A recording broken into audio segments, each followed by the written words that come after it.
তৌফিক আল্লাহ আমাদেরকে দান করুন, সবাই বলেন আমিন। আপনাদের সবার কাছে দোয়া চাই, আল্লাহ নালায়েক নাকাস্তা অধম বান্দাকে যাতে দ্বীনের জন্য কবুল করেন, বলেন আমিন। হুজুর চলে আসেন, মূল্যবান বয়ান শোনাবেন। আল্লাহ তাআলা হুজুরের বয়ান এই এলাকাবাসীর জন্য আল্লাহ হেদায়েতের জরিয়া বানাই দিন, বলেন আমিন। হুজুরের জন্য দোয়া করবেন, এরা মাসলুম আলেম। আজকে হুজুরের হাতটা দেখে আমি কান্না করছি। এই প্রথম হুজুরকে আমি অনেক মহব্বত করি। আসলে হুজুরের কাছে অনেকেই যায়, আমি না যাই অনেক মহব্বত করি। অনেকটা বলতে পারেন ওয়াইস করির মতো হুজুরকে আমি অনেক ভালোবাসি, মহব্বত করি। হুজুরের হাতটা দেখে আমি কান্না করছি।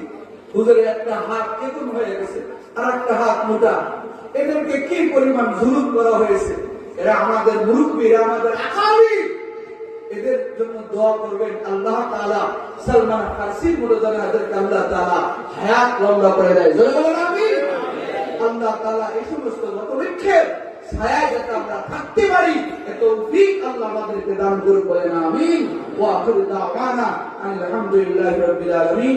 আসসালামু আলাইকুম ওয়া রাহমাতুল্লাহি ওয়া বারাকাতুহু।